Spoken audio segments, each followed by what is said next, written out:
right into why we're here today.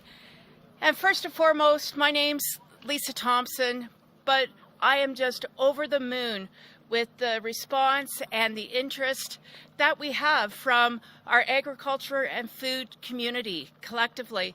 You know, this is an important day where we come together on an absolutely amazing farming operation. Thank you to Doug Van Luke and his family for hosting us today. The Holland Marsh Growers Association, you guys are just leading by example for what it means to come together as a group of growers that are demonstrating that we can grow good quality food close to home, but all the while feed the rest of Canada, North America, and beyond as well. And you're always so responsive to us, and I thank you for that. You know, I'd also like to start off by saying, Premier Ford, welcome to the Holland Marsh. I think it's amazing that you're here, and thank you to MPP and President of the Treasury Board, Caroline Mulrooney, for hosting us here in your riding today. I know that the farmers very much appreciate all the support that you give them day in and day out.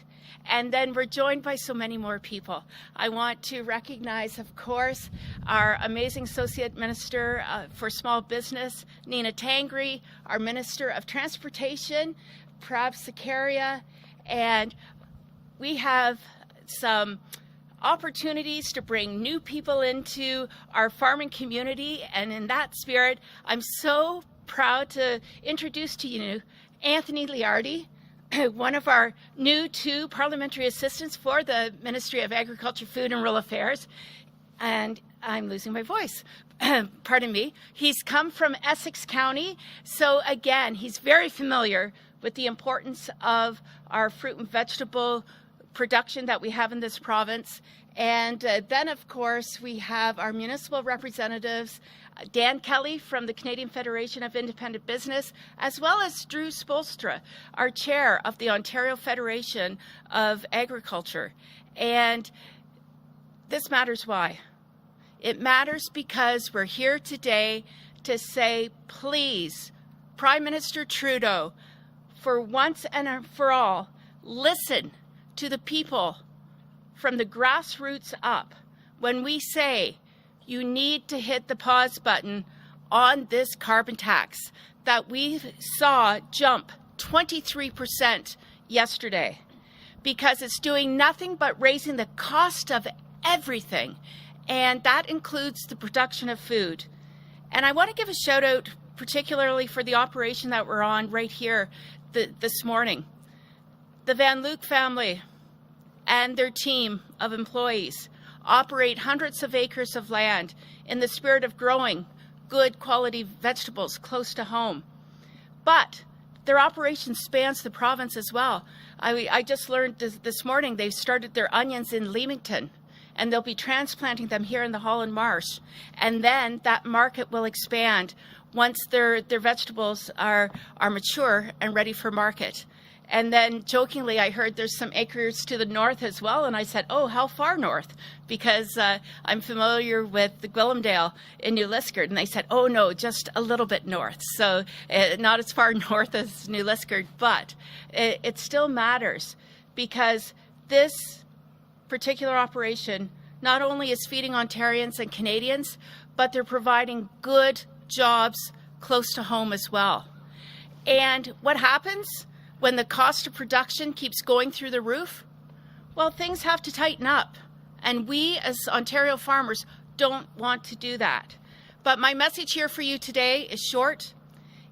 I'm fed up with the Prime Minister calling out our Premier Ford, and the rest of us liars. I'm incensed. Over the weekend, I could not believe that the Prime Minister and media, for that matter, were absolutely questioning our position when we say that carbon tax needs to be paused.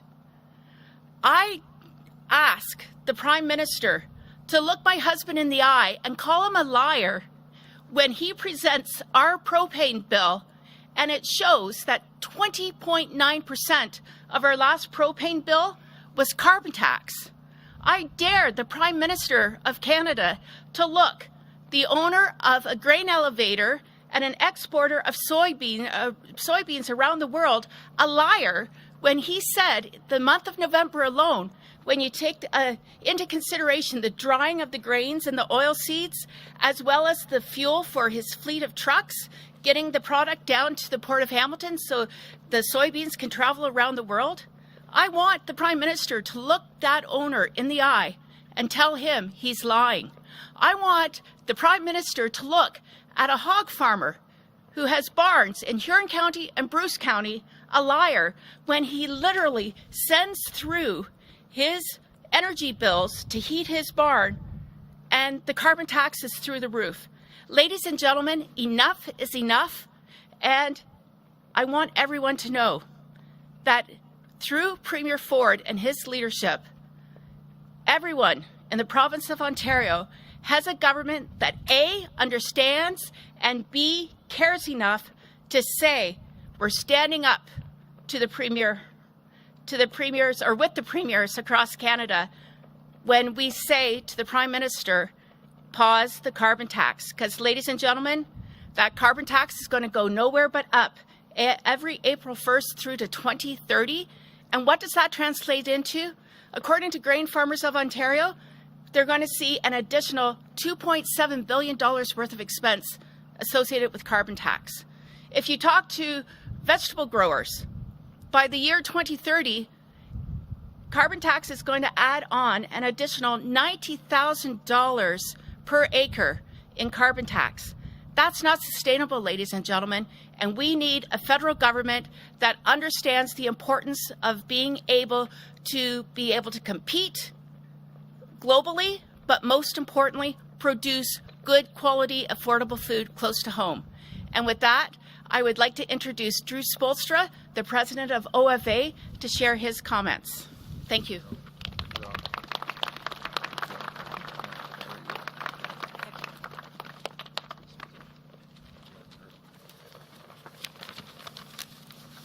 Good morning. Thanks, Premier and Ministers, for the opportunity to be here. My name is Drew Spoelstra, and I'm a grain, beef, and dairy farmer from just outside of Hamilton in Binbrook, Ontario, where I farm with my parents, my wife, and our 3 little girls. I'm also the president of the Ontario Federation of Agriculture, and like all Ontarians, farmers are worried about costs going up. When our costs go up on the farm and throughout the supply chain, it has a serious impact on everyone. We're doing what we can on farms, but sometimes government actions make it harder. The federal carbon tax is a good example of that. We support a clean environment, but farmers just don't have any alternatives. We have to use fuel and energy to grow the food that we all eat 3 times a day. And that's why we support Premier Ford and the provincial government's request to stop the increase on the carbon tax. We just can't afford it at this time. On my own farm this past fall, I dried about 2,500 tons of grain, and it cost me $4,500 in carbon tax. A greenhouse in my hometown of Hamilton relies on heat provided by burning biomass, but natural gas is still needed to ensure a reliable and stable heating supply throughout the rest of the year. The financial burden is significant. Of $13,614 of a natural gas bill, the carbon tax was $3,837.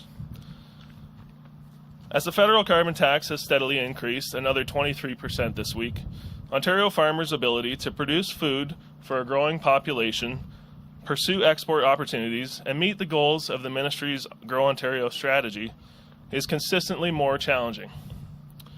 Carbon tax stresses margins for everyone up and down the food chain. Carbon tax makes Ontario and Canadian farmers less competitive against imports. Ontario asparagus competes against Mexican and Peruvian product that already has a lower input costs even before the implementation of the tax. Neither the agriculture and food industry nor families can afford this increase. Agriculture has the potential to deliver climate solutions. Eliminating carbon tax on farms and food production and processing are critical to ensure farmers can invest in a sustainable future for their operations. Farmers depend on fuels like natural gas and propane for critical activities such as heating and cooling livestock barns and greenhouses and drying grain crops to keep them from spoiling. Eliminating the carbon tax will provide relief to farmers, reduce operating costs in this high time of inflation, rising input and energy costs, and will ensure farmers have access to dollars needed to make investments in sustainable technologies such as precision agriculture, alternative heating, cooling, and drying options. OFA stands with OMAFRA and the Ontario government, as well as the provincial national farm organizations and food processors across Canada, against the carbon tax. We support the request to pause the 23% carbon tax hike as a first step towards eliminating this tax in its entirety. We appreciate the support against these rising costs from you, Premier, and ministers. Thanks very much for your support.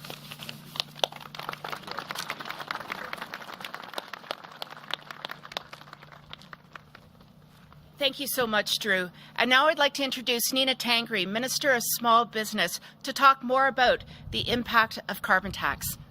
Minister. Well, thank you so much, Minister Thompson, of course, for the warm introduction, and to, of course, everybody present with us today. It really is a pleasure to be here alongside Premier Ford, my Cabinet colleagues, Minister Thompson, Minister Mulroney, Minister Sarkaria and MPP Liardi, Dan Kelly, President of the Canadian Federation of Independent Business, and Drew Spolstra from the Ontario Federation of Agriculture. Small businesses are the backbone of Ontario, employing well over 2 million hard-working people right across our province. The federal government's shameful 23% increase to the carbon tax just yesterday on April 1st will create more hardship for small businesses across the province who are currently facing significant challenges due to the rising cost of living, high interest rates and inflation. And like you've heard many times from the CFIB, I also hear serious concerns expressed by small businesses in other industries like retail, independent grocers, convenience stores and many more. Thanks to the federal carbon tax, they're paying more to bring goods to market, keep their lights on and meet payroll, and also to serve their customers. They're in a constant challenge not only to thrive, but to survive. This carbon tax doesn't just hurt small businesses, it hurts consumers, families in Ontario and well beyond. Premier Doug Ford and our government will continue to call on the federal Liberals to restore the share of the small businesses to 9% of total fuel charge revenue, give back the money owed to our small businesses, and better yet, scrap the tax completely. By lowering taxes, reducing electricity costs and cutting red tape, we've enabled an estimated $8 billion in cost savings in 2023 alone, with $3.6 billion impacting small businesses directly. We stand shoulder to shoulder with our small businesses, and will continue with our plans to cut red tape and keep taxes low. It's time the federal government did the same and acted in the best interest of Ontario's small businesses. And with that, it's now my honour to welcome Premier Doug Ford to the podium to share a few words. Thank you very much. Well, good morning, everyone, and I'm just so pleased to be here in East Williambury today, joined by Minister Thompson. And by the way, that was a good rah-rah speech. I like that. I like the liar part of that, too. Minister Tangri, Minister Sarkaria, Minister Mulroney, MPP Anthony Liardi, and Mayor Bradford, West Williambury, James Leduc, Acting Mayor of East Williambury, Susan Leahy, and Mayor of the great township of King, Steve Pellegrini. See, I gave him a little boost all the time. He likes that. And they're members of council as well. I also want to thank Holland Acres and the Van Luke family. Thank you. What an operation they have, folks, here. You talk about going into fourth generation. They have 3 generations, 1 more going. So congratulations on that. And thank you for hosting us on your beautiful property here. And a massive thank you to many groups that have joined us today.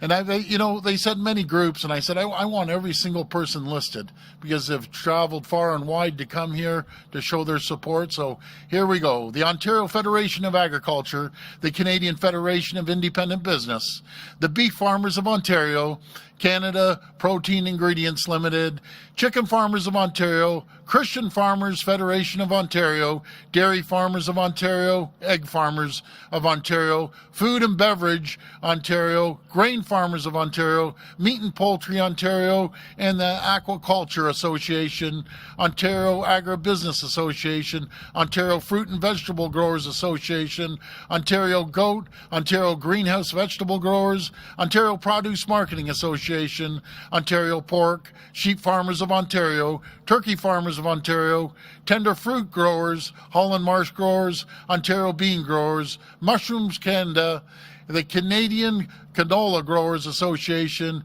the Ontario Trucking Association, the Ontario Forestry Industry, Ontario's Road Builders, and the Residential Construction Council. These groups, and I apologize if I've missed anyone, but these groups, their members, farmers and small business owners, they know the true meaning of hard work. They're up early and they don't stop working all day and all night.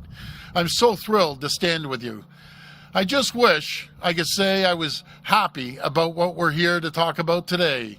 Yesterday, on April the 1st, against the urging of premiers of every political stripe right across our country, the federal government raised the carbon tax yet again, this time by a whopping 23%. Today, the carbon tax now costs 17.6 cents per liter of gas. And just think of that, the people filling up. Every single time you see that clicker go, that's 17.6 cents. That should be in your pocket, not the government's pocket. This isn't the first time they've raised their carbon tax, but it couldn't come at a worse time. Now, because of this awful carbon tax, families across Ontario spent their Easter weekends lined up around the block, waiting to fill their gas tanks up one more time before the increase kicked in. I saw it just down the street from where I live. People were lined up. Everywhere I went, people were lined up. What does that tell you? You know, folks, we have so many people here. I could fill this field, not with hundreds of thousands, millions of people that are against this carbon tax. I'm here today, we're all here today to make it clear. We stand against the carbon tax because we know Ontario families deserve to keep more money and their hard-earned money in their own pockets, not the government's, because we know Ontario businesses can't afford more costly burden. And at a time when the cost of living has never been higher, leaders at every single level of government, they have a duty. They have a duty to do everything we can to keep costs down for the hard-working people of Ontario. That's why, for months, I've been urging the federal government to scrap the carbon tax, and I got to crack that. It hasn't been months. I've been chasing them for years on this thing. And pause yesterday's increase. Not everyone can say they've done the same. For weeks, as the carbon tax hike loomed, Bonnie Crombie has refused to stand against it. Instead, she's dodged questions and desperately tried to change the subject, all while refusing to stand up for taxpayers. In fact, just last week, when given the opportunity to vote against the carbon tax, every single one of Bonnie Crombie's Liberal MPPs sat on their hands and did absolutely nothing. We shouldn't be surprised. Bonnie Crombie is the queen of carbon tax. As a Liberal MP, she was one of the first people in Canada to support the carbon tax. She led the carbon tax charge when she was in Ottawa. As mayor, she raised property taxes every year she was in office, including last year. She gave the largest tax increase in Mississauga's history. And as a Liberal leader, she refuses to stand up against the carbon tax. Ontario families, farmers, and small business owners, they deserve better. They deserve leaders who will stand up for them. They deserve a government that will fight to put more money back into their pockets. That's exactly what our government is doing. Last week, we extended our gas tax cut another 6 months, keeping 10.7 cents of every single liter back into your pockets instead of the government's. That's on top of eliminating road tolls and scrapping the license plate sticker fee. We're saving drivers hundreds of dollars every year, money that's going back into people's pockets where it belongs. And you can bet, as Bonnie Crombie, the queen of the carbon tax, remains silent, our government will never stop fighting the federal government on their terrible carbon tax. I want to thank everyone for coming today, and may God bless the people of Ontario. Thank you.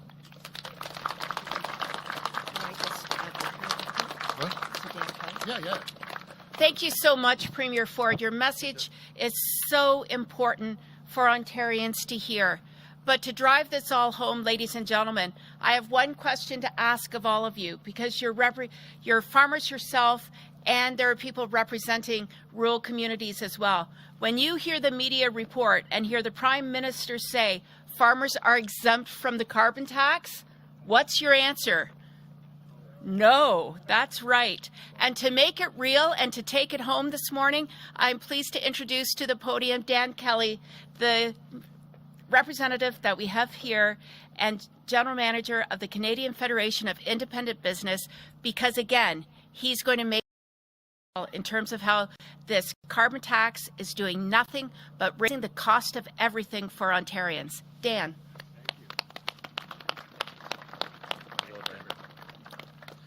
Thanks, Minister. Thank you, Premier. It is really good to be here today, but to talk about a very difficult challenge for small and medium-sized businesses. Yesterday's 23% increase in the carbon tax made for small businesses a bad problem even worse. When the tax was first introduced in 2019, the feds made a couple of promises to small businesses and to the public. One, that it would be made revenue neutral. Second, that the tax, some of the rebates would go back not just to consumers, but to small and medium-sized businesses. Well, in fact, the reason that the carbon tax has never, not for one single year, been revenue neutral is because the federal government has not rebated the money back to small and medium-sized businesses as they committed to do in 2019. So for the past 5 years, not just consumers, but small, medium-sized businesses and on much of farm use as well, we have been paying the carbon tax too. We estimate 40% of the burden of the carbon tax is coming from the business community, and the federal government has not rebated any of the money back that it had promised. They are now sitting on $2.5 billion that has been taken and promised to small and medium-sized businesses. And Premier, here in Ontario alone, that's $1.3 billion that was supposed to be rebated to SMEs here in this province. That money has been sitting in a bank account in Ottawa, not rebated back to small firms, and I'm delighted to have the support of the Government of Ontario to get that money back as part of its call to scrap the regime altogether. 82% of small and medium-sized businesses now oppose the federal government carbon tax as a result. Thanks so much, Premier. Thank you, Minister Tangri, for your support of this important file. Thanks. Thank you.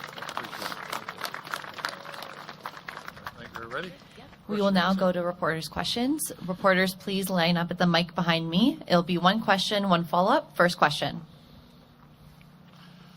Hi there, Alan Hale from Queen's Park today. Hi, Alan. Hey, so I'm just wondering how you square this concern about the cost of the carbon tax with Bill 165, which is a law your government has put forward to overturn a Ontario Energy Board decisions to allow Enbridge to increase increase natural gas rates. And does that not seem a little strange considering how much you're talking about? And I would also like to hear from the OFA and the Federation of Independent Businesses about what a raise of the natural gas rates would have an impact on their members. Well, first of all, OEB has no right making policies, and the folks that made those policies, well, they'll be taken care of. But we drive the policies, and I'll tell you, we're going to make sure that every single company out there is competitive. And do you remember the time when we took the federal government to court about the carbon tax? We lost the court case. It was forced down our throat, and we're going to return every single dollar that on our share of the provincial side. but make no mistake about it, we're the only government, think of this folks, we're the only government that I can think of right across the country, for sure in Ontario, we've never raised a tax. We've never raised a tax on businesses. We've reduced the burden by $8 billion every single year. We've never raised a tax on people, not one single tax, and we aren't going to raise a tax.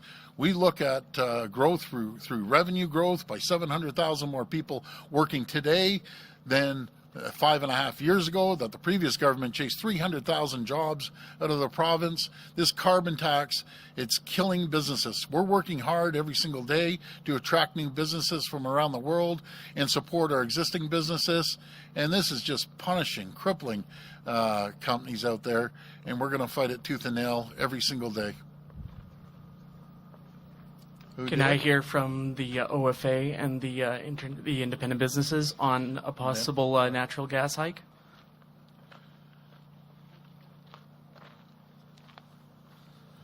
Well, natural gas is certainly part of the solution going forward for Ontario farmers. It's a critical piece of infrastructure that OFA has long lobbied for natural gas infrastructure in this province, and we appreciate the support of the government looking at options to pursue natural gas expansion. And it's part of the solution for farmers in terms of clean fuel. It's the cleanest option that we have to dry our grain, to heat our barns, and it's part of that solution going forward. So we're encouraged to see some steps going forward on what natural gas expansion looks like, and hope there's more to come. I'll just quickly add from CFIB's perspective, no rate increase is a good increase for small businesses at this time. So many small and medium-sized businesses are struggling, so we'd love to see all rates and charges frozen as long as we possibly can. I will add, though, on natural gas, one of the things that we have been pushing for, and I know the Ontario government has as well, is to remove the carbon tax on natural gas, as was done for home heating oil. That would be a significant reduction for not just for consumers, but for small and medium-sized firms as well. Thank you. And I might add, it was my colleague, the MP Ben Lobb from Huron-Bruce, that came forward with a private members initiative to exempt farmers from heating their barns and or drying their crops at the federal level. And unfortunately, it was Prime Minister Trudeau and his government that has held that bill up. And as a result, the carbon tax remains on important infrastructure that we need to produce food in Ontario. Thank you. Having heard that from the independent businesses, why are you passing a law to raise natural gas rates on not only small businesses, but everybody in Ontario so that you can keep the price of houses down slightly?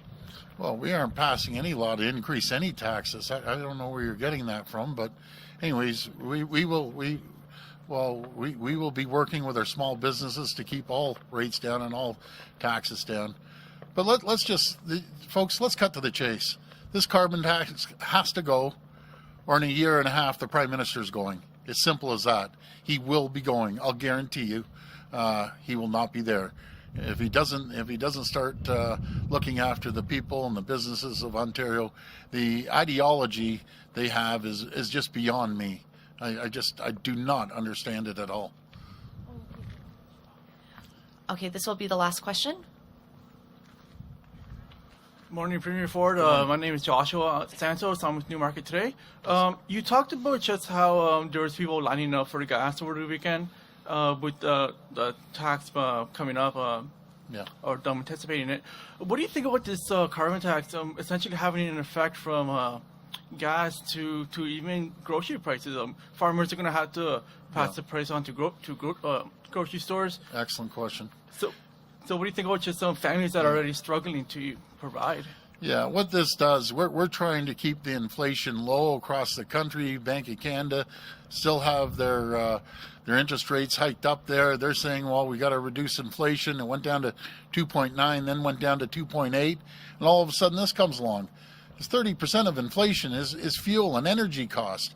It's going to affect every single product that gets put on a truck, and that's 99.9% of the products that travel across this province and this country. It's going to increase the packaging of the products. It's going to increase everything across the board. You know, every poll I've seen, no matter if it's a federal poll, provincial, municipal, number one issue, bar none, is affordability. Is affordable homes, affordable gas, and affordable groceries. And the gas is tied in to absolutely everything. And I call out the Bank of Canada. We have to start lowering these interest rates.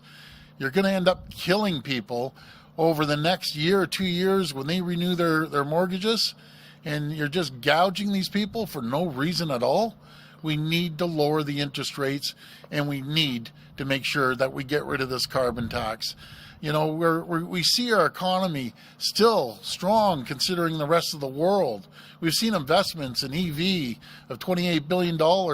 I figure another $30 billion of investments coming to our province because it's a safe haven of capitalism and making sure we support businesses that support the workers. I always say when companies do good, so do the teams that work within those companies do good. Everyone prospers and thrives and grow. So that's what we're going to do, continue focusing on bringing companies in, good paying jobs with bigger paychecks for the common hardworking people out there, and we will never stop working for the people. I'm very grateful for everyone for coming today. Let's keep the fight up, and we'll never, ever give up. Thank you, and God bless. Thank you.